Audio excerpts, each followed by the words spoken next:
All right, here we go. We are live. We're rolling, okay?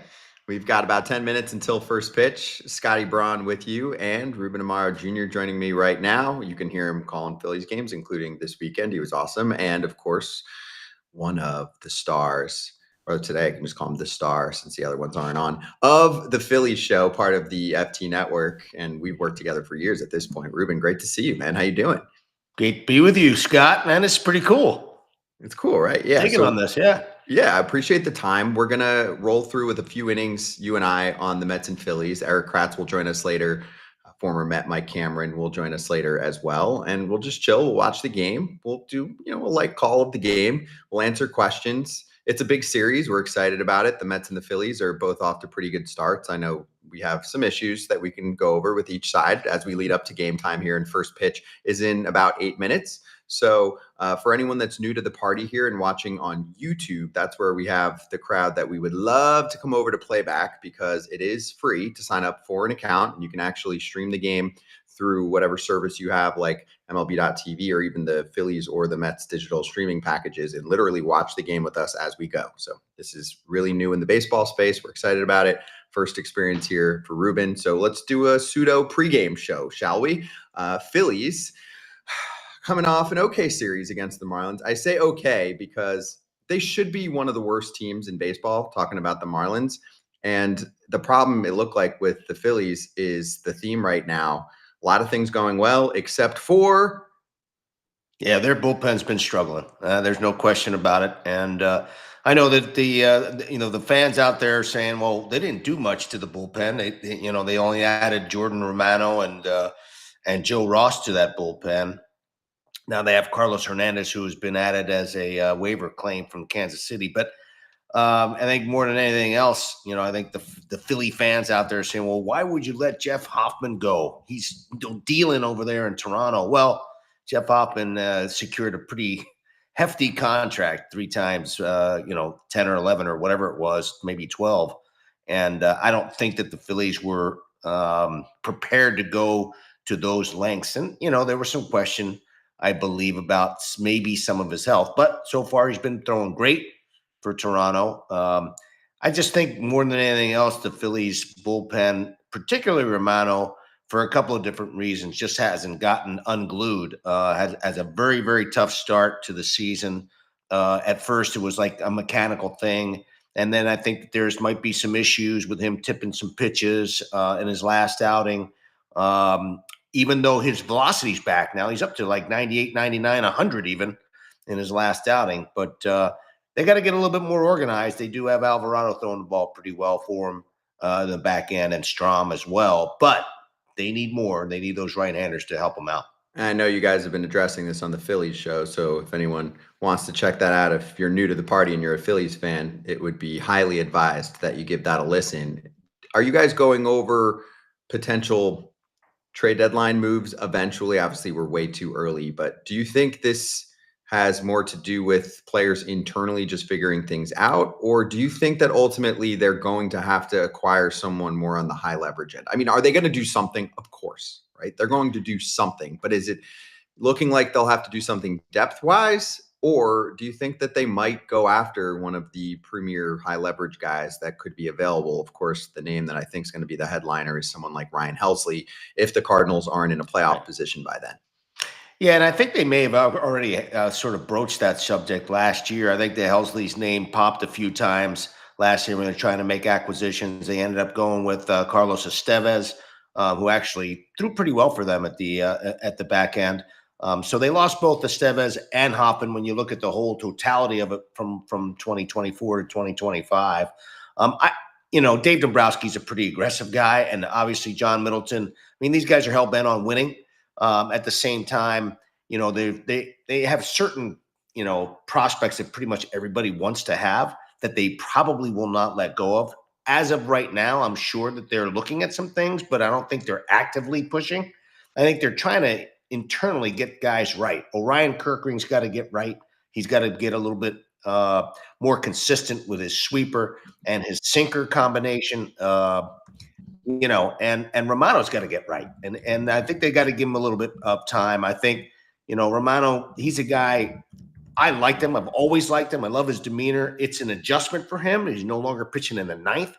They do, Rob Thompson, the manager of the Phillies, he puts guys in pockets, right? He'll put them in the seventh, he'll put them in the eighth, sort of match guys up. So there's not really a ninth inning guy other than maybe Alvarado right now. So it's a different role for Romano to kind of deal with, and I think that's something that the mechanics, the role, the new team, I think all those things have sort of helped him and put him in a position to struggle right now. And I think it's just a matter of making a couple of adjustments there to be a little bit more effective.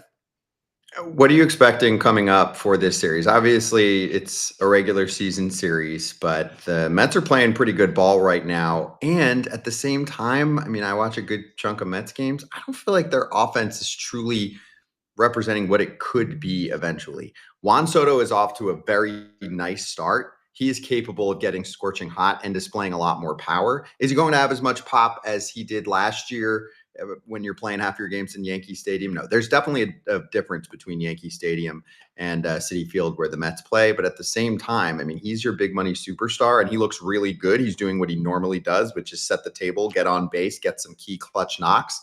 But I do think there's another gear for this team. And of course, it's a sour taste for Phillies fans, Ruben, because they bounced the Phillies from their postseason, really World Series dreams last year. Yeah, there's no question that there's a big time rivalry. And I think the mojo sort of has switched over the last probably 5 or 6 months where, there was a time when the Phillies basically had, I think, the Mets number. Well, that sort of changed in the middle of the season last year. I think it started right when they went to England, as a matter of fact, and played there. From that point on, the Phillies have played. I mean, if you sort of zero it all out, the Phillies have been sort of right around 500, just north of that. And, when Lindor had that little meeting with their team last year and got them rolling. They got the mojo going, and Mendoza did what he was doing as far as leading this team. I think they switched gears, and the fact that they played much better at the end of the season, they beat the Phillies in the NLDS, knocked them out. I think all those things. I think the momentum, the overall momentum, as far as the Mets versus Phillies matchup. I think it's sort of switched, and it will be interesting to see how the Phillies respond here, especially up in New York, where there's going to be a whole lot of energy there. And I'm kind of interested to see what it's going to be like as far as the fan base, because the Phillies travel really well. The Philly fan base travels super well. And it'll be interesting to see how many Phillies fans are there cheering on the Fightins. But I got to believe. I just feel like there's a whole different type of mojo that the Mets have now compared to where they were, in the early part of the season, maybe April, May of last year. And their confidence level is much higher. Yeah, Francisco Lindor mentioned that the other day. It was like, we did not have this kind of turnout last year. They had a super slow start. The expectations were not high. I mean, they were probably, if not one of the most surprising teams in baseball last year because most people did not think they were going to be a playoff team. They thought they were going to be going through a transition year. Fast forward, what usually happens is the next year after the success is where you really see the attendance numbers spike, the revenue come in. So that's a good sign for the Mets, obviously, to see people really excited. Of course, they made plenty of moves in the offseason, including the Soto signing. I don't want to slight what's going on in Philadelphia because we brought this up on Foul Territory today. They set a record, or not an overall record, but what was it? The Marlins game, was it Friday or Saturday, where they got it up to a number they hadn't gotten to since opening day of 2017? 45,045 people in a regular season game. I think that was the highest numbers for years and years and years. I mean, I want to say 2012. That's a huge number. And, during that time, I was from, I don't know, I guess from 08 through around 2012. I don't know, we had 250 straight sellouts. It was pretty amazing. But the fan base there, man, they're killing it. It's been outstanding. Yeah. Wow. I mean, very impressive because also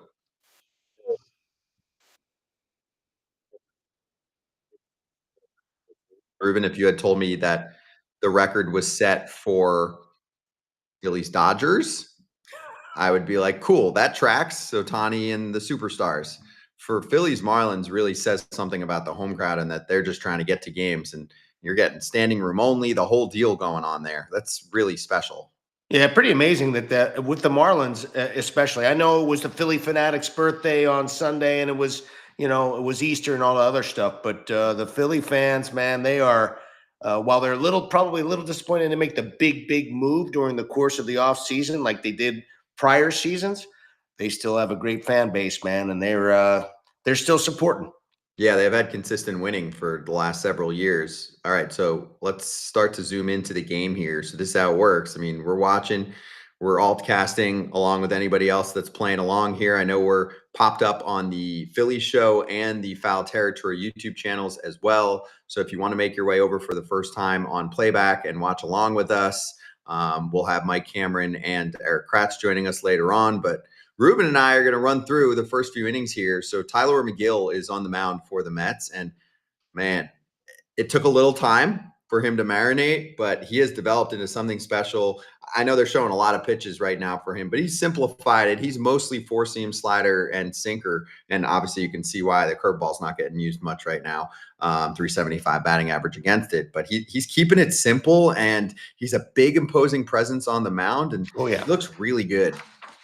yeah. He's thrown the ball well. Obviously, he had his last outing maybe not as great, but he's had a lot of success against the Phillies. Phillies have struggled against him, whenever a pitcher's on the mound and he knows he's had like this team's number, you certainly have a lot more confidence in there, and it'll be interesting to see how the Phillies adjust to McGill because they have not done all that well against him. And we'll get to Nola later when he's on the mound, but it's been a really tough year for him so far. Got to keep everything in context. I mean, you're not even a month into the season or just getting to a month into the season for some teams. But here we go. All right. First pitch on its way, and it is taken inside. And here we go. We got the Mets and the Phillies, and it's Ruben Amara and myself as they get going here in the top of the first. Weather-wise, I'm actually in Florida right now. What are we working with? Are you in the Northeast? I am in the Northeast, and it was here in Philadelphia, actually, where I am, probably somewhere around 55, 60, maybe a little breezy. That's what it's been like over the last few days here. Here we go. Bryson Stott taking a pitch away. Yeah, Okay. just So nice day for interesting. ball. Yeah, really interesting change in the dynamics here with their lineup. They've gone with Bryson Stott. I always thought this was going to be a great move. I love the way this guy handles the strike zone. He takes a lot of pitches. He puts the ball in play a lot. I mean, obviously in this situation, pops this one up, but he's done a really good job at the top of the lineup, seeing pitches and setting things up for the big boys, both all of Turner and Harper and Schwarber behind them. Have they ever been tempted to utilize Trey at the leadoff spot consistently? And I know it was talked about a little bit in spring training, but why has that never surfaced as just a consistent leadoff guy for them when I know he doesn't run like he used to, but he's still one of the fastest players in the sport. So I think more than anything else, he's one of those guys who does his on base wise. He, as of late, he's sort of a hacker and a slasher, and he kind of gets on base by hitting. I mean, he's a good hitter, and that's how he really gets on base. He's not a guy that necessarily takes pitches or sees a ton of pitches, although he is working on that portion of his game a little bit more to try to increase that. And I think the Phillies overall have done a better job of like making better swing decisions. They got knocked out of these playoffs the last couple of years because they couldn't, swing in the zone, and so that was something that was pretty important for them to try to work on during the course of the spring and the off season to try to minimize some of those swings and misses. But I think that this guy is in the two holes is in a really good spot. I think they thought about at some point, and he may do against left-handers. He may be the leadoff guy. But I think that they feel pretty good about having Stott up there. Obviously, Schwarber was the guy over the last few years, and they won a lot of games with Schwarber up there. But they need somebody to protect Harper right now, and that's why they've got Schwarber behind. And so this has to do with Castellanos being cold as well, and so they want somebody like Schwarber behind him. Well, they like. I mean, Castellanos been one of their most consistent hitters actually so far this year. Actually, But I yeah, I should take that back. Yeah, the But I, slashing but is pretty good. he's been really good. But I think that they just need somebody they feel is a little bit more reliable back there. And just as I said, he hasn't been walking much. He actually did a good job of staying off some pitches, and I'd like to see him be really aggressive. They typically don't had not run in front of Harper in the past, but I think they're going to start doing that more because they got Schwarber behind them. That they won't just walk him, with runners in scoring position, and they're going to have to, pick their poison. Yeah, here's Bryce.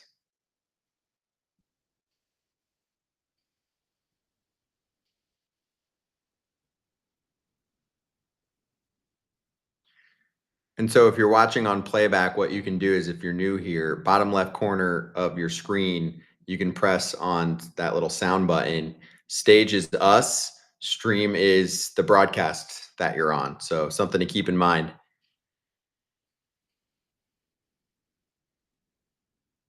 That's in there to Harper.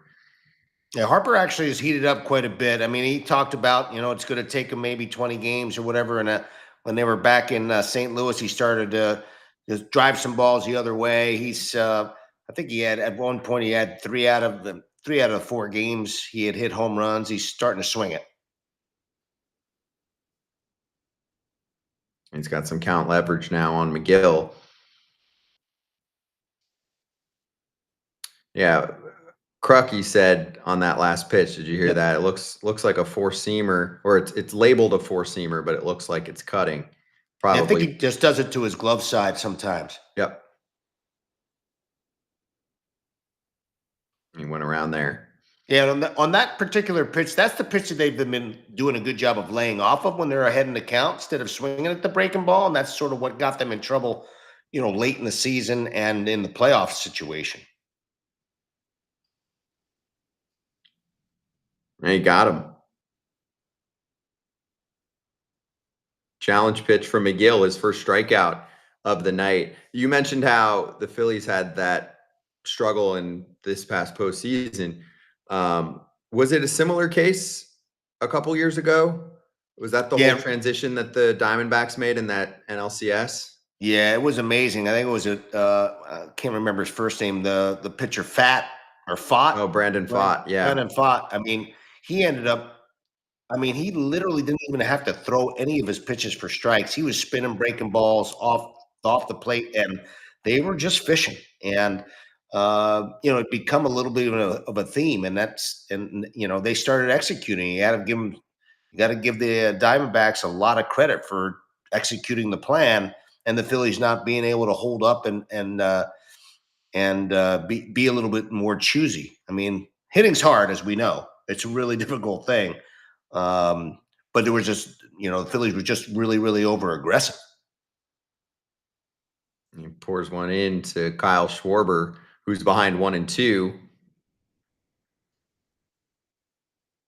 Yeah, with the Phillies, part of the conversation I've started up on foul territory is that I think this is the most complete regular season team in the division, but I don't know if they're necessarily the best playoff offense. That's how I put it. I think the rotation now is really, really stacked up and they can keep up with the rest. I'm just like, okay, we've now had 2 postseasons where good pitching and adjustments has gotten them and the roster hasn't changed. So something's going to have to change with their approach. And obviously hitters just countering what they're seeing because, now it's been back-to-back years that they've been beaten.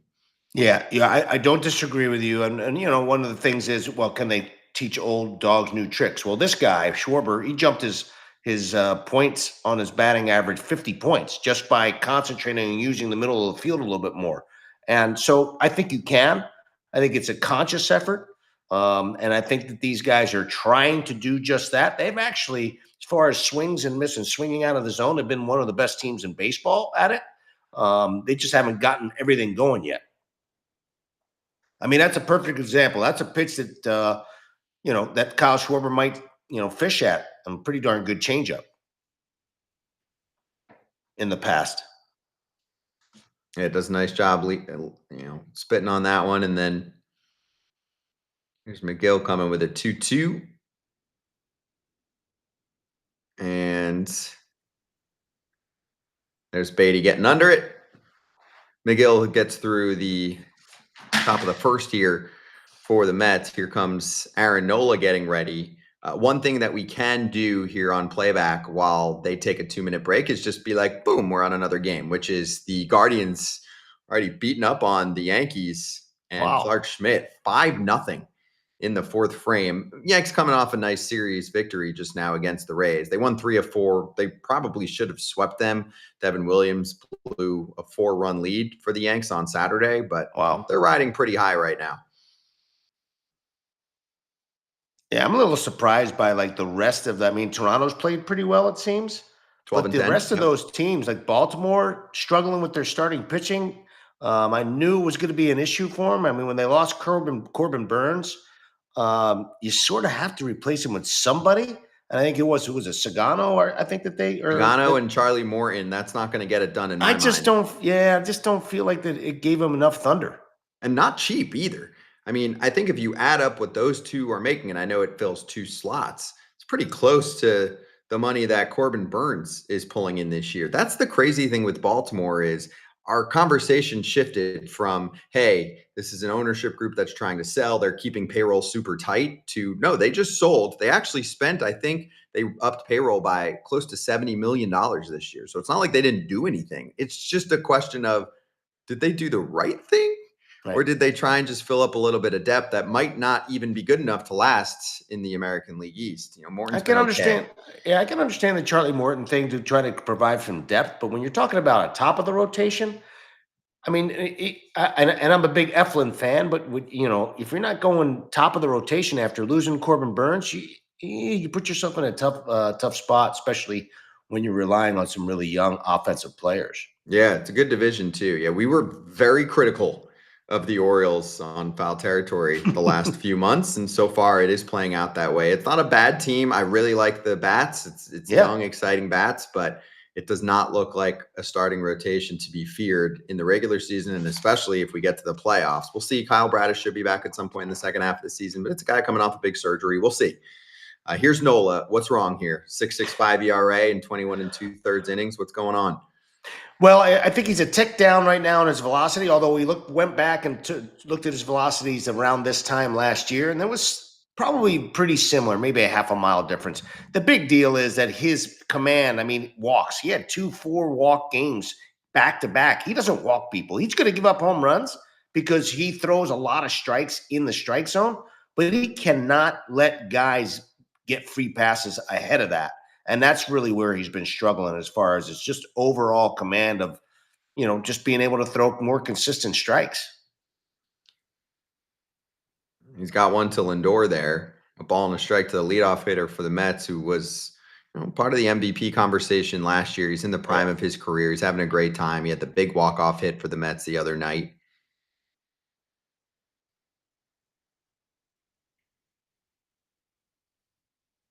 Like, was that a miss with the curve? Yeah, I mean, he obviously that was almost a non-competitive breaking ball. He Right. typically throws his breaking ball where guys are at least have to think about, taking a swing at it. That's the one. Yep. Better spot. He went When right he's back. when he's throwing that, consistently, and he's driving the ball down in the zone. You see his pitch arsenal that they're flipping up there right now, and throwing a lot of four seamers and sinkers. But you see the numbers against those pitches. He's got to be able to set up that knuckle curve a little bit better with his fastball. And Lindor clocks one deep right field, and it's gone. Francisco Lindor with a solo shot off of Aaron Nola to start off this game for the Mets offense. It's 1-0. And again, I mean, this is a breaking ball that just kind of hangs up in the zone. I'm not sure if he tried to cut this or just spin another breaking ball, but again, it's really about him being able to get the breaking ball down in the zone, to be able to stay out of the middle of the zone. Yeah, it is a curveball that just kind of hung up there. Didn't really do a whole lot. I mean, as a hitter, you love this pitch, especially if you're hitting swinging from the left side, and he's been their catalyst. What do you think about the pitch mix / pitch calling there just now? So we had back to back curves in that sequence at one point where, one, like we mentioned, was pretty off the plate. The next one caught the zone, and then they just kept shifting a little bit towards the right. Same exact pitch, same exact velo to one of the better players in the game. Yeah, I know it was interesting pitch selection just because you typically don't throw three breaking balls like that, in the same area to a guy that good unless you know you're going to get him to fish on one of those. So if he's going to throw that last one, I think it was a 2-strike pitch. He's got to spin it so that he tries to get a chase out of it, perhaps, and he just spun it right in the middle of the plate. Soto's up. That one's just off the Yeah, plate. if Aaron Nola doesn't get that pitch, he's in trouble. Yeah. I mean, that's a pitch that has to, that's good. That's a good sinker. It's a good spot. That's a ball that maybe Soto will roll over. But if he's not getting that pitch, then it's going to be a tough night for him. No, time to go through there. I think that's the curveball that he probably wanted to throw Lindor, but he just left it up there and spun it in the zone.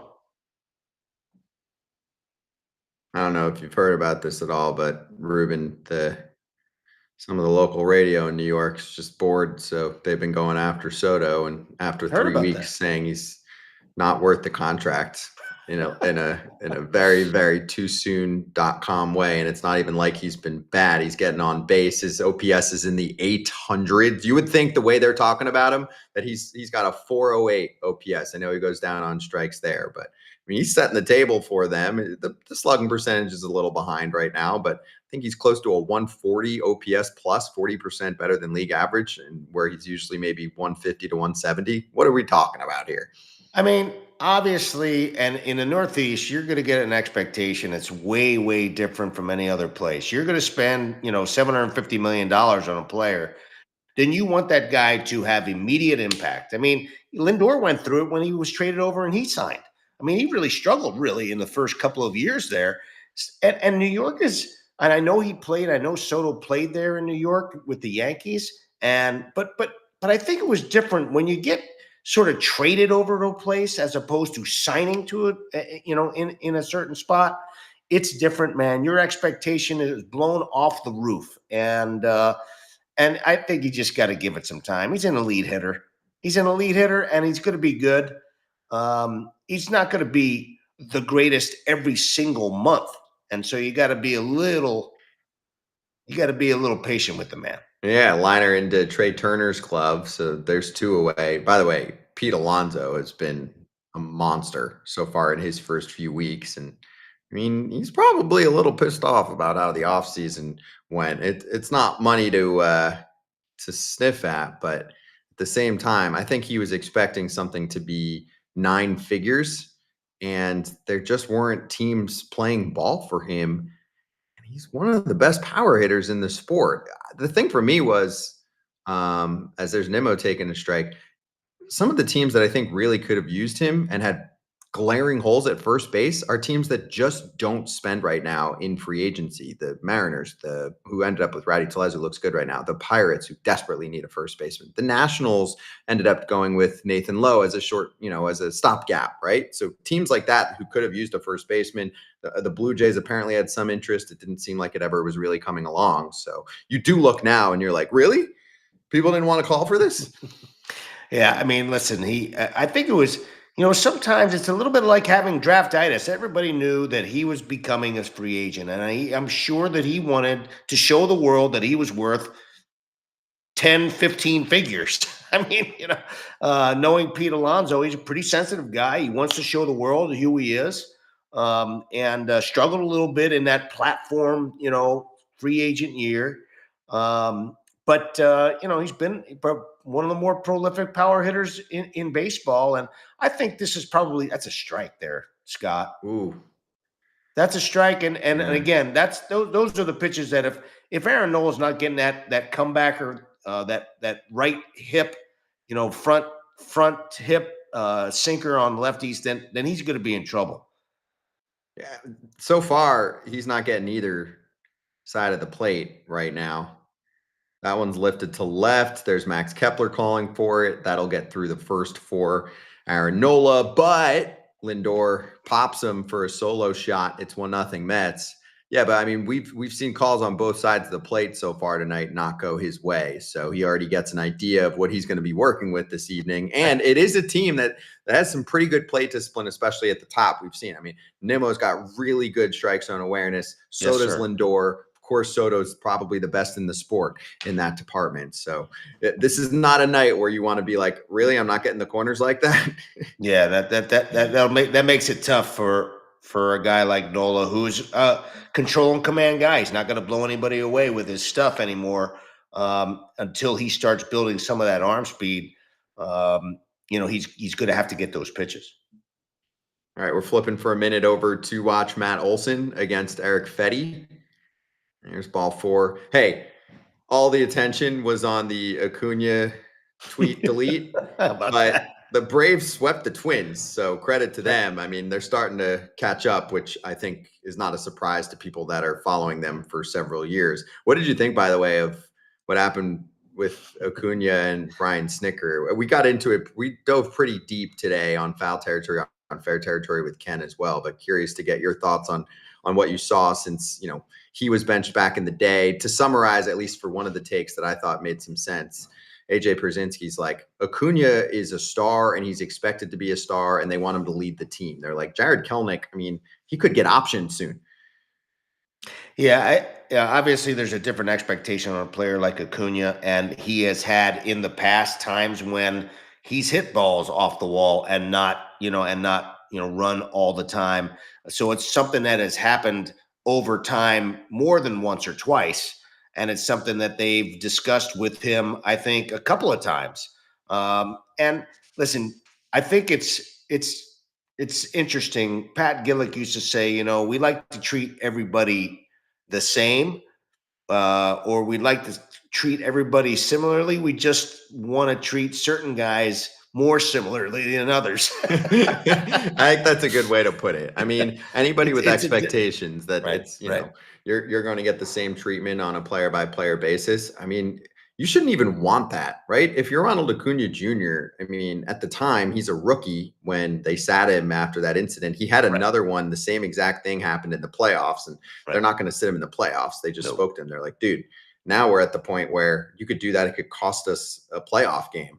I don't know. Yeah, I mean, sometimes you just don't hit the send button. I've been there and done it. You just don't want to hit that send button. I know there are times when you get emotional, and that's where the internet and social media can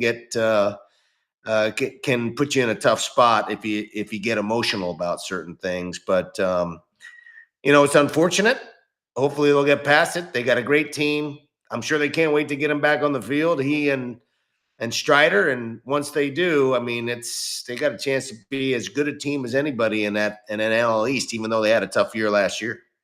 Yeah, Strider. Say tough, not as good a year as they typically have. Right, and Strider's on the shelf again. Yeah, with the hamstring situation. So one start back, and whatever. At least it's not an elbow or shoulder. That's generally what you're looking at with a pitcher.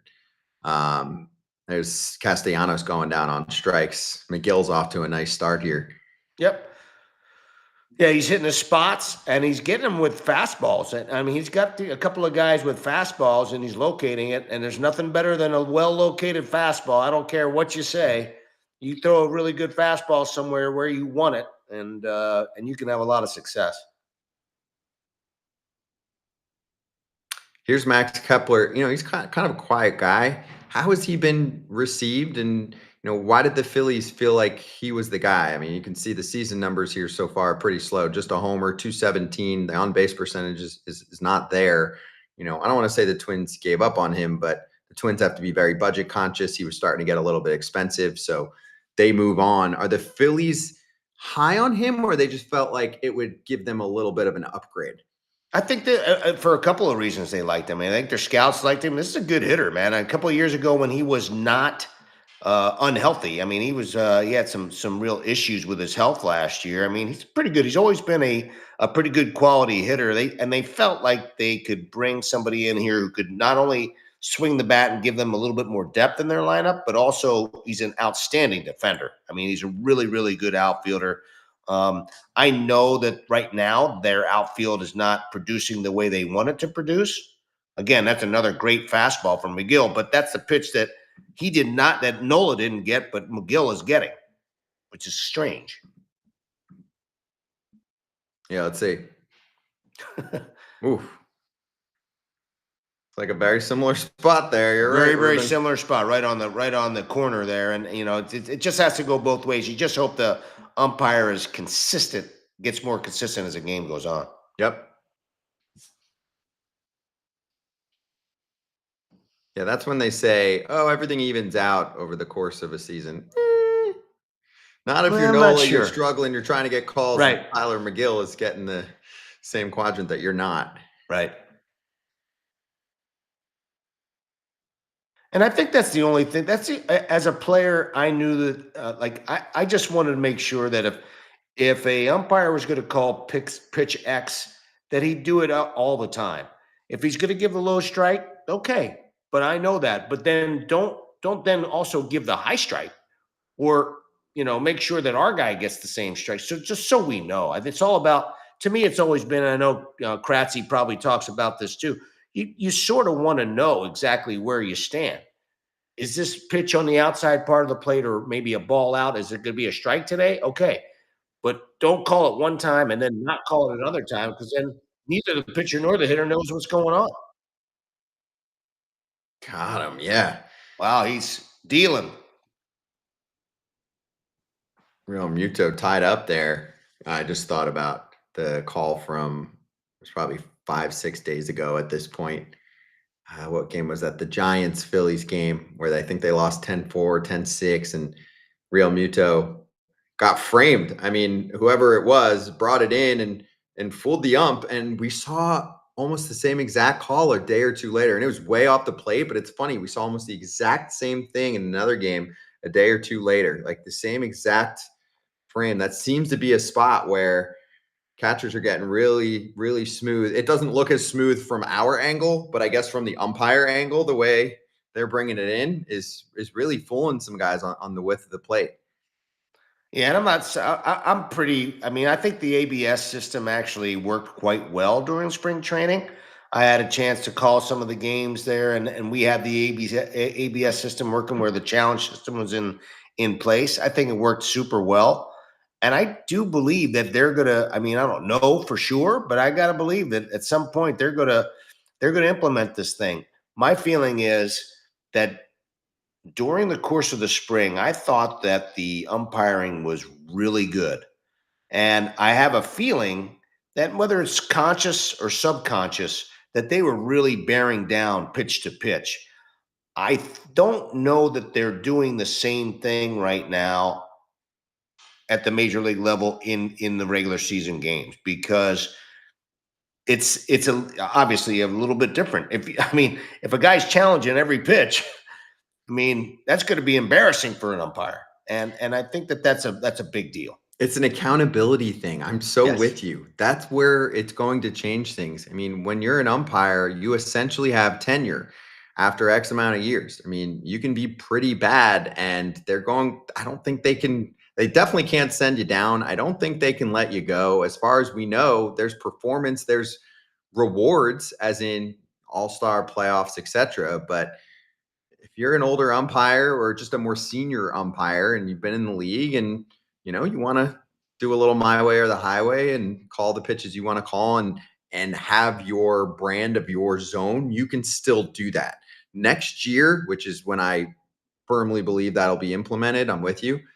You won't be able to pull that off, or we'll have a game where, it's taken an extra hour because you're just losing every challenge. It'll get fixed. Oh, here's Nola. He's asking if that sinker was up, which it was not. I don't know what he said to him. Whatever he said. He said, "Is it up?" And he's like, "No." And he's like, "Okay, because it wasn't inside. So what do you want from me?" Right.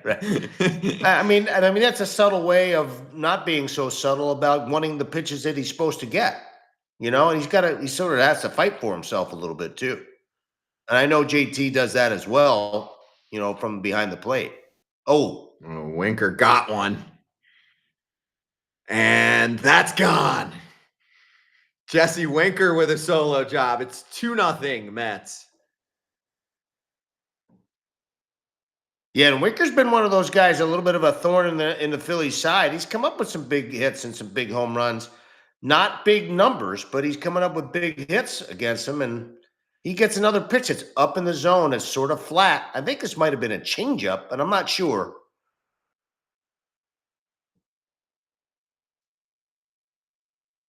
It might have been a sinker that just stayed up. The sinker that didn't sink. Yeah, he got all of it. Oh yeah. And it just kind of enters the nitro zone of the bat when it's, essentially middle there. Yep. And again, I mean, Nolan's going to give up home runs. The key is it's got to be solo home runs for him to, to continue to keep the team in the game. You got a Mets fan in here. There's a bouncer to short, and Turner will get the job done to retire Torrance. A Mets fan, Aney, I can't see, what is it? Ellie, New York. There we go. Prob should stop worrying about balls versus strikes and more about down the middle meatballs. Yeah, I mean, there's definitely some command to be worked on here for Aaron early on this season. Yeah, no question, and that's been his issue. I mean, he hasn't been able to hone in on his mechanics enough to get consistent strikes on the corners and stay out of the middle of the plate. And if he doesn't, then he's going to be in trouble. I mean, that's a pitch right there that hits the bottom of the zone. He doesn't get it. Yeah, the thing is, I mean, that's where he lives, right? I mean, he does such a great job of, you're looking at the box on the screen. I mean, just does such a good job of basically it's like a game. He hits the line so often, right? He hits one of the edges so often, whether it's the bottom or the inside. And if you're not getting that borderline that should be a strike, I mean, it can really mess him up.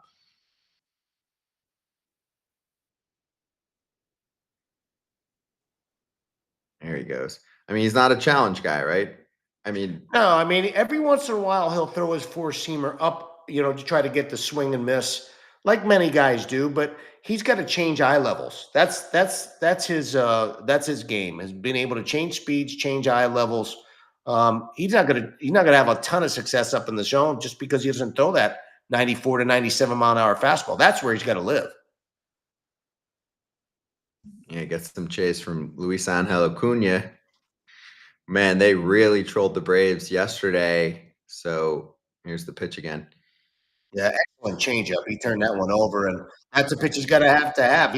He was working on that in spring training to make sure that he threw it more consistently to both lefties and righties, just so he had another little pitch in his arsenal. And he's starting to get a little more of a rhythm too. A strike to Beatty that he pours in. So yesterday on the scoreboard, the Mets guy in the control room wrote for Acuna hasn't tweeted yet. We think it's a little brotherly love, poking fun at the Braves. I thought that was a nice touch. I mean, whatever. It's life. Let's have some fun. Nobody was hurt, so I thought that was good stuff. I want to see the Mets, Braves, and Phillies, at least the three top teams by far in the division, do a little more of the petty jabs throughout the year. Yeah, and honestly, I do think that at the end of the day, it's going to be those three teams making a run at this NL East. I don't necessarily see anybody running away with it. Each team has its warts. Each team has its abilities, and I think it's going to be a heck of a race. Ball and two strikes to Brett Beatty. And by the way, if you're catching us on YouTube right now on the Philly Show or the Foul Territory YouTube channel, I see some of you. Hop over, say hello, log into Playback. It is free to get yourself an account and be able to watch the game as we're watching and also participate in our chat right now. And there's a pop out to short. So that's going to do it for the Mets try in the bottom of the second. But Jesse Winker adds a homer to what Francisco Lindor started for the Mets in the first. They're up 2-0. Yeah, I see a question where Kratzy is at, and Jamin, he'll join us pretty much soon after we change and get Kratzy out of the bullpen. He's probably the bullpen catcher right now for another inning. Ruben will go have a nice dinner and maybe catch the rest of the game. There's Judgy striking out, but yeah, we'll switch it up here. Mike Cameron also is supposed to join us in about 15 minutes. Nice. So we'll get Cam involved. He's trying to do a little more in this world and working on Friar territory, our Padres show right now, and doing a nice job with that. Apparently, by the way, yeah, I talk to people all the time, Scott, about Mike Cameron and what he meant as a teammate. I haven't gotten a chance to be around him enough to really engage with him, but I hear nothing but awesome things about him as a person, as a teammate, and it's great that he's trying to get into this thing.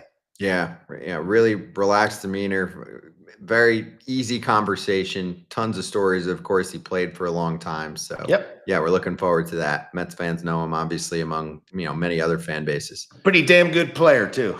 That's right. Yeah, he Pretty could run damn him good center down. fielder. Yeah, he had some good pop. Like that was a really solid ball player during his time period. By the way, in that game that we just flipped away from, Kyle Manzardo hit another home run. He's starting to take off. He's got a really sweet swing. The Guardians were in love with him, and the Rays were too at one point. They just made the trade there. Who was Manzardo for? I'm trying to Yeah, I remember. can't remember what that Was trade it was, but Savali? it might have been Savali, Aaron Okay. Savali. I will tell you this: I got a chance to watch Manzardo swing the bat a little bit in the Arizona Fall League. I think I did one of those games there for the network, and wow, good looking swing, man. Good looking swing. Yeah, it's coming together for him. They were like, the pop will come. Don't worry. There was, Yeah, that was the question, right? yeah, that was the question. They were like, is this a doubles guy or is this a homer guy? And we're getting the answer right now. All right, here's Alec Bohm. What's going on? Yeah, Bomer's just had a really, really tough go. I think he's one of those guys who's never gone through one of those offers. I think he was 0 for 22 or 0 for 24. I don't think in his entire career, in his life, had he ever gone through that. Really high expectations, a lot of talk about whether he's going to get traded last year and all this other business during the course of the offseason. And he came into spring training and had a supreme spring training. I mean, he swung the bat really well. Great attitude, the whole 9 yards. I was down there, got a chance to be around him a little bit. But, he just had a really tough start and it kind of snowballed on him. And he's starting to come out of it a little bit, starting to pick up some extra base hits, starting to swing the bat more like Alec Bohm. I think, Rob Thompson dropped him down on the lineup to take a little heat off him, try to have him relax. And I think it's starting to pay off. He's starting to put together a little bit better at bats. Where are we? Because the screen's small for me. Is this the eighth hitter? Is that where they dropped him He's in the to? 8 hole. Yeah, he's in the 8 Yeah, hole. wow. Yeah, he dropped him way down. Fouls that one off. It's a ball and two strikes for him. Lindor and Winker with homers as we're watching the Mets leading the Phillies right now as they start up this series today. Mike Cameron joining us soon. Eric Kratz as well. Ruben hanging with us here for the third, and then he'll skip away. I got a comment from Jay Velasquez in the chat. With the way the Mets bullpen has been pitching, if they're leading past the fifth inning, they're winning the game. I will say, I don't know if it's still holding, but when I last checked a few days ago, the Mets had the top bullpen ERA in baseball, and the Phillies are towards the bottom right now. They're a bottom 3 bullpen ERA. So there is a big difference there. I don't know if there's necessarily a massive talent difference. So it just might be one side's cold, like we talked about in the kind of pregame show, and one side is super hot right now. I like the Mets bullpen, but man, they are freaking nails at the moment. They're pitching extraordinarily well. You see a really good hammer here from Tyler McGill, and it gets Bohm out in front, way out in front on that breaking ball. Great pitch, and he's dealing right now. But hey, that's as surprising an event that's happened in all this year. I did not, for the life of me, think for a second that bullpen was going to be that good. But they've been outstanding, and you got to give them credit. And bullpens are so volatile, man. I mean, from month to month. I mean, that's how you got to sort of gauge them. It's a little bit like guys who are hitting in a lineup. I mean, they get hot, they get cold. It's really tough to be really consistent back there. But I mean, the Mets have been outstanding. It's a tight breaker. Yeah, McGill's dealing. I mean, Yeah. there's no question. He's painting with his fastball. He's spinning his breaking ball. I mean, pretty impressive so far.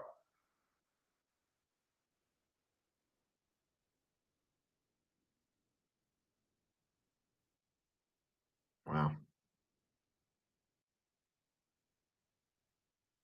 This center field thing, Scott, for the Phillies is really a big issue. But Marshy is out Brandon Marsh is out now with a little bit of a tweak of his hamstring / knee. They're going to give this guy, opportunities to play a little bit. He's had a nice series in this last series. He's starting to pick up a little bit. But that 9-hole was a black hole for them for the first, maybe 10 to 15 games. It'll be interesting to see how it all plays out. I think Marsh was not getting any better with his knee, so they backed him off a little bit, put him on the IL, and now they're going to let Rojas get some ABs. And a nice play by Beatty.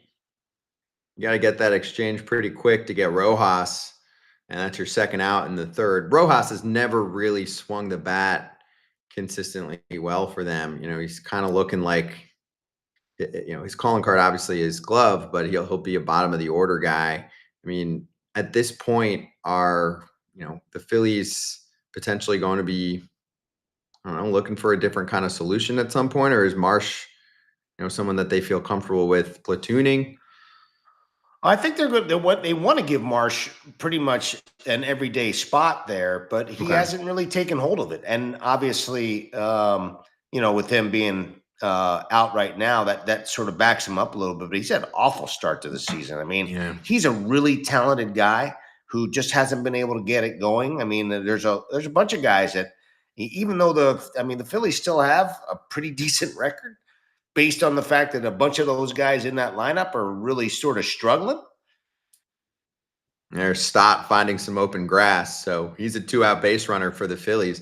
The thing is, Ruben, last year, from what I recall, the offensive production from the outfield was not good. No, it's not. You're right. And they didn't do, they felt like Kepler was going to help them a little bit. And I still think that they hope that he is going to, swing the bat better. I thought Kepler had a great spring. Mm-hmm. He was driving the ball left center, right center. He made a little bit of an adjustment. Kevin Long made a little bit of an adjustment in his hands, making a little flatter bat to give him more consistent swing path. And I really like the way he put his bats together, and just hasn't really gotten it going quite yet. He's had a couple of pretty good games where he's hit the ball in the screws, but not super consistent yet. 1-0 to Trey Turner. Popped up. And they're mentioning how you don't have a lot of foul ground in certain areas over at Citi Field. Yeah, it's tight there. There's no question. That's fine. I remember coaching on the lines over there. I was over there first base for a year in 2018. So it was interesting. I crossed over to the enemy side. A lot of people in the Phillies nation were not very happy with it. You gave it a year just to test it out. You wanted to see how enemy waters looked, right? Just wanted to make sure the grass wasn't greener over there. That's right. You're back. That's yeah. Right. Yeah, Ellie in the chat mentioning solid crowd for a Monday night in New York. I agree. Attendance has been really good there.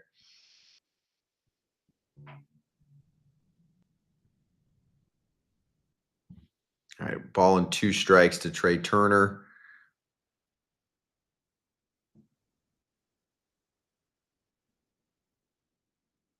Yeah, they really haven't gotten Trey Turner going all that much. It was right in the 270 mark. He hasn't gotten things going, and I think some of the Philly fans are getting a little frustrated with him. The expectation is so high. This is an MVP caliber play hitter, and he's had sections of his stay with the Phillies so far where he's had a lot of success, but not as consistent as the Phillies fans and the Phillies would like, I think. A monster contract too. Yeah. And he does work another walk.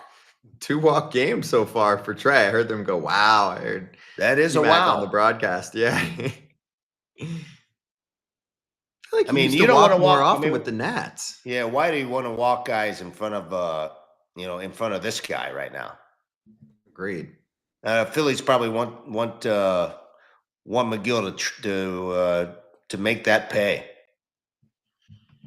Yeah, Bryce getting ready to step in after striking out in the first. Uh-oh. Look out, Ruben. Your last 10, 15 minutes with us might be with company. There he is. Hey! Mike Cameron ready to go. Yeah. What's up? Cam, what's up? We got to take you off mute. Just hit that mute. There you go. How you doing? I'm good. How you guys doing? We're good, man. Hanging, watching the game. Great to have you on, former Met, and also one of the hosts of Friar Territory, which you can hear with Kyle Glazer and Heath Bell, another former Met. I think the Mets fans probably like Cam better than they like Heath. No offense to Heath. You know, his better days were elsewhere. But anyway, Cam, how you doing? Uh, I'm good. I'm good, Scott. How you doing? Rube, Good, how you good. doing, brother? I'm doing great. Great to see you, man. Always good to see you guys, man. Are Always you good. are you getting the game right Watching now, baseball. Cam? You see the game? Yeah, Okay, cool. I got it on the I got it on the TV in the house, and I got it right here on the computer right in front of me too. So I Perfect. guess I'm all over.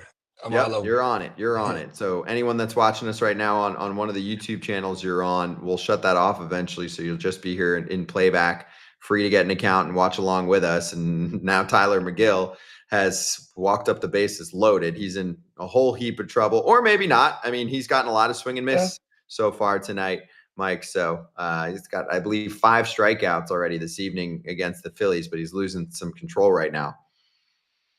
Yeah. Definitely. I mean, it's still it look like it's still a little chilly up in New York, man. I tell you. But obviously, Rube knows this. This is one of the biggest in division rivalries that it is, going back and forth for many of years. And some Phillies. When I was there, Phillies got the best of us. That's when Rube had all the best players all around the infield. So it's always good, man. Always good to be a part of this stuff here because we know that it's going to be kind of a rowdy series, and obviously this is the first one, and both teams are playing well. I think they're both are playing well. I haven't seen much of the Phillies this year, other than a few times, but for the most part, these are two of the big powerhouses in the NL East. Pitch number one's a strike to Kyle Schwarber. Yeah, You got a we little, were. Go ahead. you got a little out of sync, but I mean, it was a half Jerry Hafner went out there and tried to settle him down a little bit, see how he responds. Yeah. You got a patient hitter at the plate too, man. I mean, Schwab is still doing it. And you make a mistake here, it could be 4-2 real quick.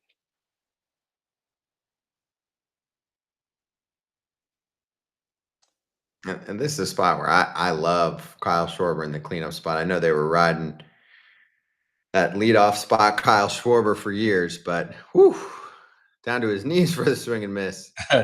Another nasty changeup, and Yeah. he's still mixing it up.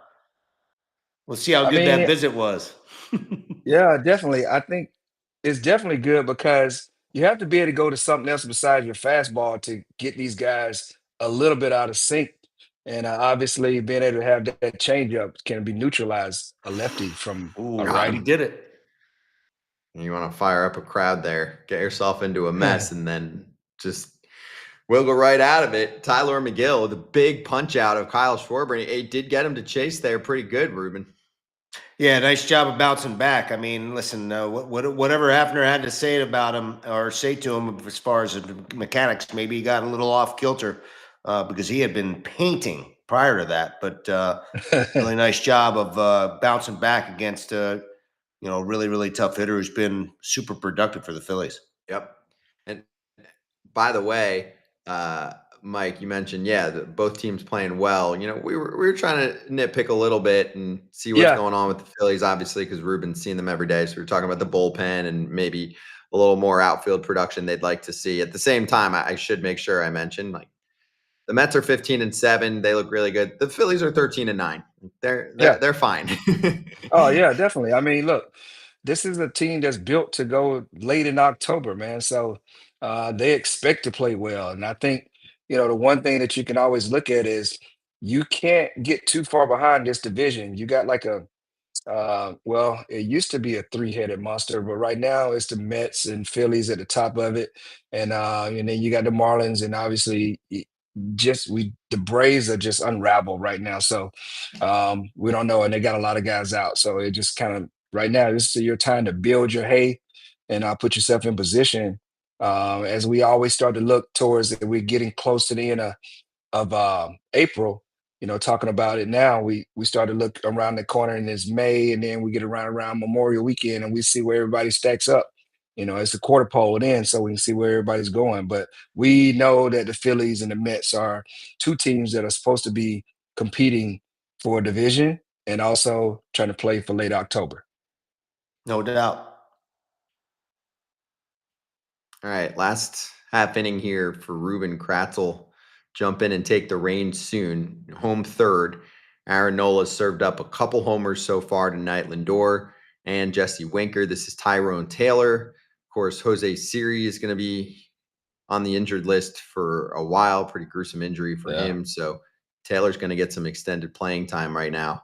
Yeah. Yeah, Mike, I mean, you mentioned something about this. I think you have to wait till you really assess your team. To me, it used to be like somewhere in the mid-May when you knew yeah, like what you had. But now with the advent of more teams that have chances to be in the playoffs, I think you have to sort of wait until like June or the yeah, middle of June. You really don't know what you have compared to the rest of the division. I mean, you saw what happened with Detroit last year. They bounced back yeah, late definitely. and jumped into it. So I think if I was a GM right now assessing what I had in my club, I flipped it on And in there, yeah, Tyrone. there's a knock for Tyrone Taylor into right. I think you sort of assess your team a little differently now because of where you are as far as a playoff contending Yeah, team is concerned. I know that these two teams, the Mets and the Phillies, they're going to be hell bent on adding at some yeah, point yeah, during the course of this season because they have a higher level team. But those in between teams, you just never know whether you're buying, selling, doing both. It's quite the yeah. challenge for some of those clubs.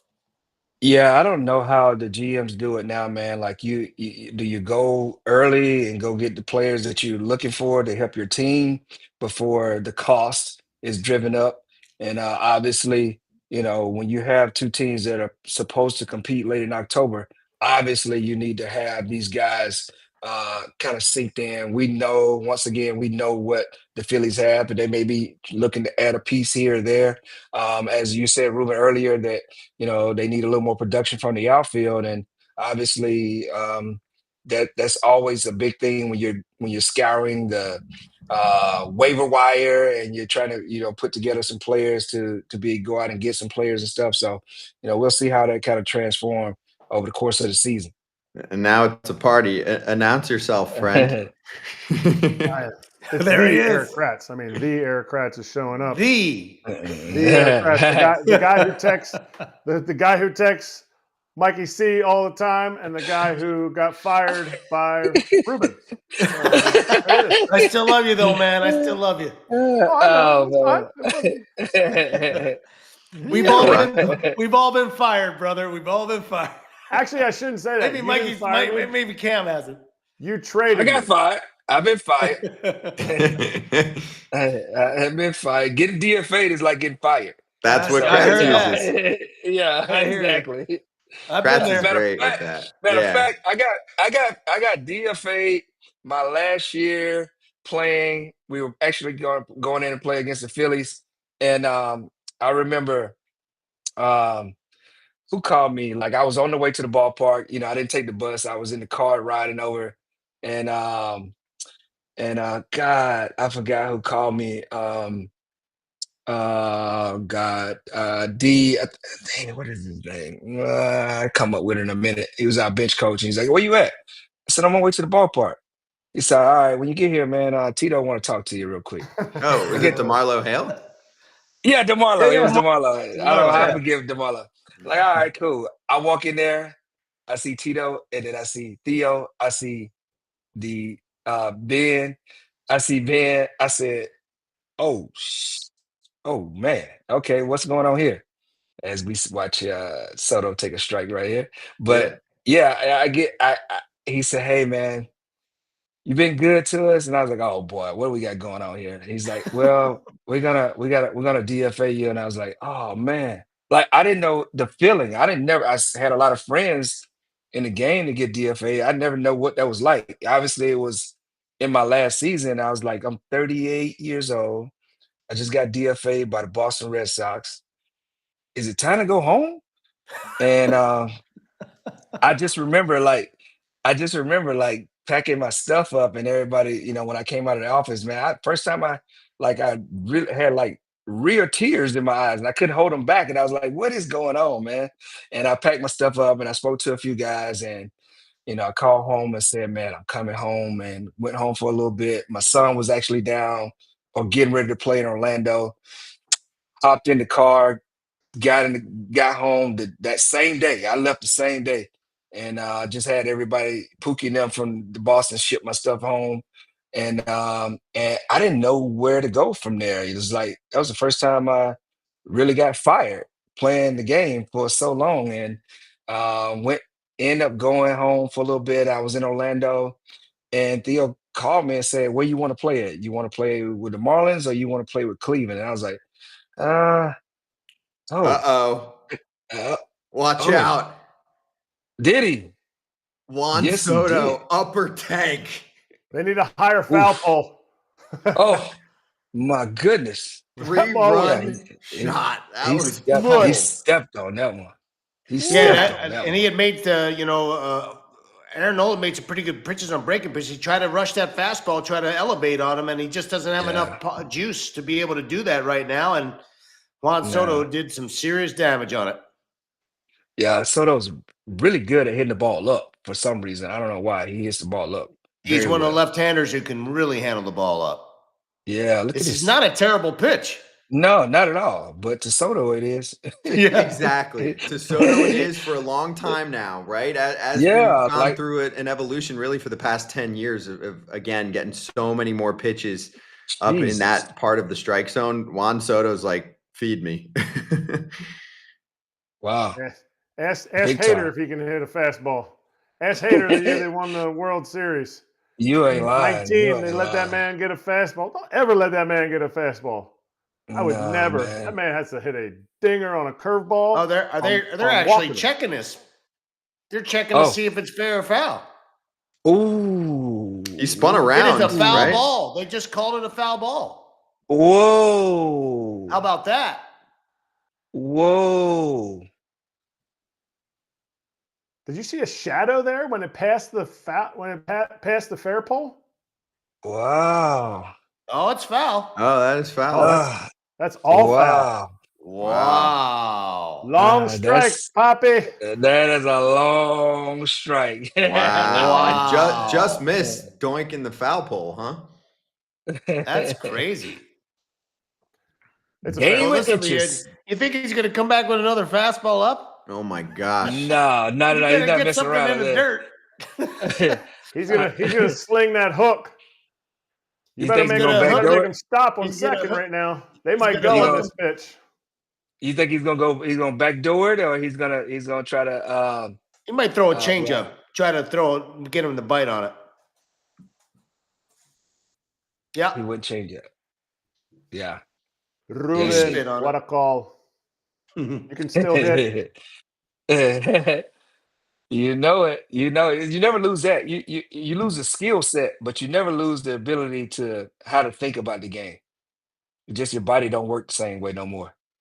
Hey, that's what a a turnaround. Same much guy. nicer What a result. turnaround. That 2-2 there. Show the exit velocity on that one.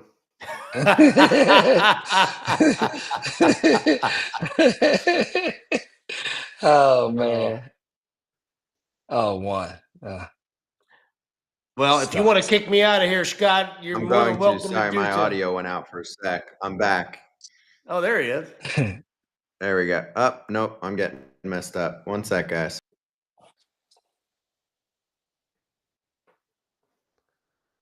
Who's that fella? What a pitcher. What a pitcher. Is that bro. him? Yeah, that's him. I mean, How many talk years about ago a was that glamour picture? shot. I wasn't there high school year when we all got our glamour shots with Scott. So With the little either the gold chain or a little silver chain. silver. One troll in the chat one time said, "Oh yeah, he's a chain He's a handsome necklace man.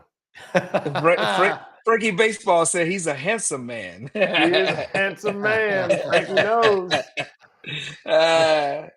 He's the good looks in the crew. He's Look back. at him. He's So back. cute. The Bluetooth gremlins are taking over here. Apologies. I'm back.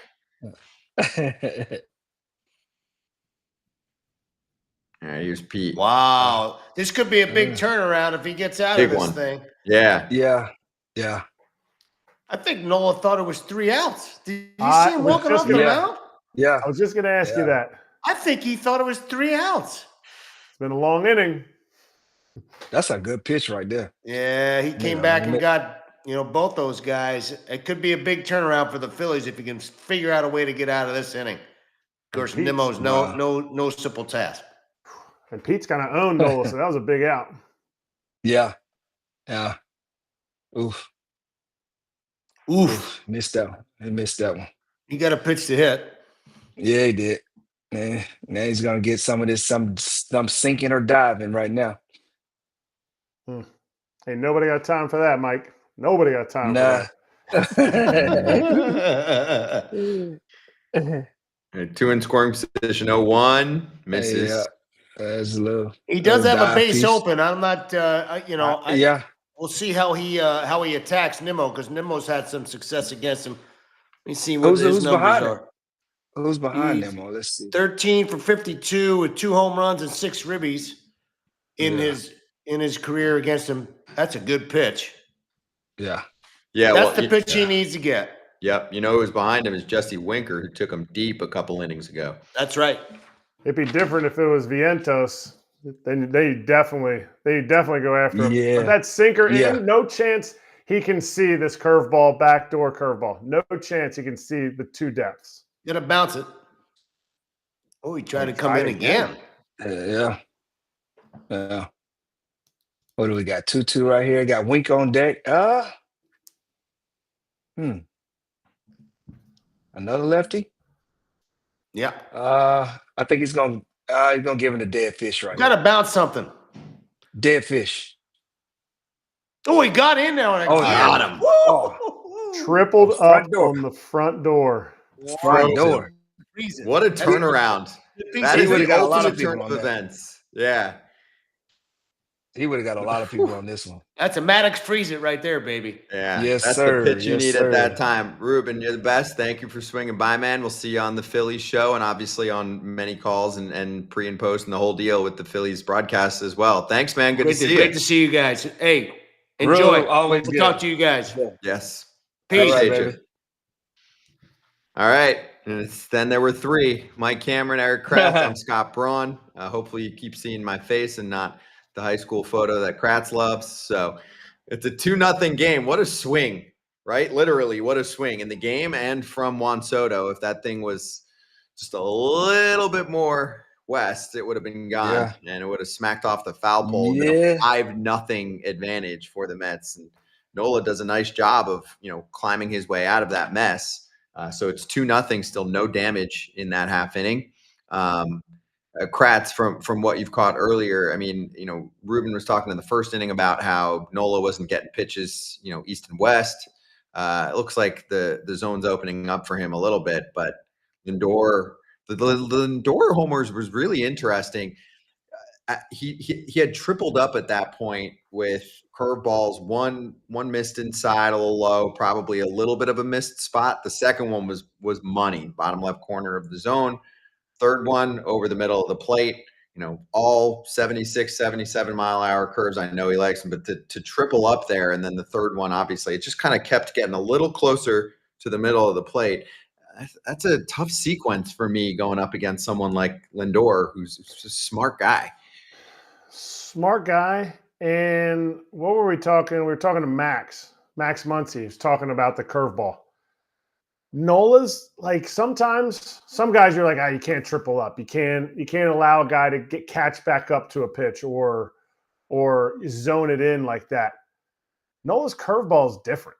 Like it's different than other guys. Like it's coming from a different spot. And I mean, obviously that was middle. He throws a lot of middle curveballs.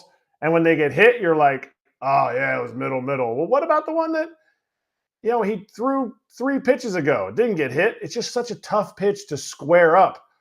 But man, Yeah. Lindor's got that. He's bringing out the power bats recently. Like he is just launching balls, which is scary for this lineup, thinking that their power gets extended that far up the lineup. That was a dominant at bat there. Yeah. Yeah. Yeah. I mean, sometimes you just got to tip your cap, man. I mean, Miguel's this got guy's 7. 7 yeah, punches. 7 punch outs. Wow. Phillies have struggled. Watching them, the Phillies have struggled against starting pitching. And it's crazy to me. It's crazy to me how much this lineup has scored a lot of runs, but starting pitching for whatever reason, and the Mets just in general. Yeah, there's Kepler flying out to center. Yeah. Yeah. Yeah. Look, I don't think they're kind of like all in sync yet, like you got a few guys on the team that are, you know, as well as they're capable of swinging, as we look at it. We got JT Realmuto coming up right now. Yep. And he hasn't like been locked in yet. I think you got let's see. I mean, other than Bryce and a few other guys, I mean, they haven't really put it together consistently like they normally do. Whatever, they're tough. I mean, they're tough. 5 or 6 guys in their lineup makes them real tough for them to be able to beat on a consistent basis on a daily and on each night also. They're not as good as the Dodgers, obviously, but the way the Dodgers generally struggle this year against starting staffs, and then they get after the bullpen. It's the opposite. Normally, you'd think, I don't want to face the bullpen, but it's almost like they kind of feast on the dudes that only throw 2 pitches. Not the guys that got 3 pitches and they're commanding and moving around the zone. Bullpens are just now. It's just like. What was your last year, Mikey? 2011. Okay, so you didn't see last year. You didn't see the full tilt, all 4 seam. No. I felt like that made it easier to hit in some senses, but I think it's harder for starters to hit when you're coming off the bench and it's just dudes who just throw straight and they don't have command. You're like, it's a little bit easier. Yeah, look, the first team I saw with these 100-mile-an-hour ballers coming out of the pen was Texas. I was like, what is going on? They had like 3 or 4 guys that start like 100 coming out of the pen. I said, is this the game changing into this situation? And I was like, hey, man, it's going to be hard to keep up with this. It's so crazy. It's so crazy. Donnie. I guess I didn't play that long ago. Jesus, man. I mean, goodness. I'm old, but I ain't that old. It's like I left out of the game just when it was starting to pick up, when guys are throwing real hard, and then I see how that can have an impact on your bats on a nightly basis. But I feel like all the kids are seeing this velocity. It just the toughest thing for me to see right now are guys they're calling that strike at the top of the strike zone. That is tough. That's the toughest one for me when you have that kind of velocity. Yeah, I remember our conversation on foul territory. I think it was 2 years ago now with Mike Trout, and at one point he just kind of stopped to, I think, say to Todd Frazier, whoever was on with Kratz and I, he was like, "It's different now, right? It's different from when I entered the league." And he entered the league, I think, in 2011. And Yeah, he he's like, did. wow, it's different now. He said the last few years, 3, 4 years, like you're talking about, it's not just the velo. It's that, almost every arm can become a science project, right? They can just keep throwing a pitch until they're popping up on the charts the way they want it to. And that makes it a little tougher. Yeah, and then for a little while, guys got to use that little tacky stuff, a Oh, little bit, a little yeah. spider tack. What? So that made it a little more interesting. A little No. spider tack. Yeah, that's a little bit. Yes, yeah. I look. I don't. We know Cressy. You know how slick Major League Baseballs are. Guys should be able to use something so they can control these things. I feel like with the velocity these guys are throwing now, and a lot of them don't know how to pitch inside. That is dangerous, man. That is so dangerous. I've seen more balls fly up and in to righties from a right-hander than I've seen in a long time. And that's the difference. Guys don't really pitch inside for effect anymore. They just pitch and they're just blowing cheese. And if they can get it up in on you, they don't mind hitting you. So I wouldn't go up there without the face guard or hand guard. I would have an elbow guard. I never want any of that stuff, but in today's game, I'll be wearing everything going up there, all kind of armor, because guys throwing too hard, man. Said stuff is flying up in there, bro. Literally. Literally. I mean, we saw that one the other night, Jorge Lopez. Yeah. Yeah. Winker's Yeah. seeing Knock this for man. though. Winker. Yeah, he is. Couple knocks, Yeah, he is. including a homer back in the second inning off of Aaron Nola. The Winkster. Yeah, he's an interesting cat. Oh yeah, I had him over here in Seattle. It was crazy. It was crazy. I was like, man, are you turning into a head case, bro? Like it's really crazy. And he was hurt, all kind of stuff. I didn't know he had like a bone spur, a disc problem, something else. He was coming off an injury off of something else. It was just rough for him in Seattle, man. And that's tough. That's a tough place to when you've been hitting in good places your whole career and you come to a new team and you come to that place, man, it's a death sentence. I'm not even gonna lie. It's hard to play to hit it. It's hard to hit in that place, man. I don't know. There's new thing about where guys don't see the ball well out there. I didn't even know that. They don't see fastballs or whatever it is. That's like new to me. So, but to actually see when you see the games out there, like there ain't a lot of offense going on there unless Mike Trout shows up. It's gonna be some offense when Mike Trout shows up. Judge has made that Oh, yeah. place look small. Oh, Oh, what a literally. I mean, beautiful play wow. over at short, 6-4-3. Yes, sir. That is nice. That almost looks like something you'd see at the All-Star game. That is pretty from Trey and Bryson Stott turning two. I mean, that ball was Yeah. rocket by Torrens. Smoke. That's nice. I mean, he ran into the dugout after he was done. Oh man. Tossing that helmet around underneath. Little Acuña brother. Yeah, he is. Well, catcher, he don't got time to do all that. No, you don't got time? He don't got time. You got to go get it. Here's Acuña's little bro. Yeah. He's holding his own. Yeah, he is. Yeah. I mean, he was part of it. It's interesting to see he was part of that original trade where they started getting rid of, was it Scherzer? Did they get He was him from the Scherzer. He Rangers? came from the Rangers. Yep. Yeah. And I believe it was just straight up Acuña for Scherzer, and then the Mets got rid of some money, but did eat a lot of the money themselves.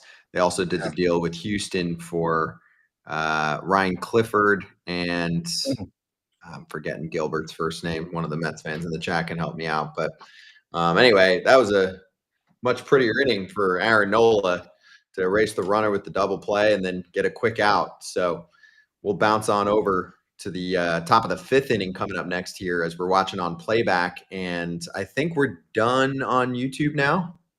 I believe, yeah, we're gonna close up YouTube. So if you're watching on YouTube, we're gonna say bye to you coming up, and we're just gonna be rolling here on Playback. Yeah, there we go. If we didn't already, I'm getting word from my director right now. Yep, bye to YouTube. So if you're watching on the Phillies show or the Foul Territory YouTube channel, we'll see you. But really, we'll see you on Playback. Again, you can just sign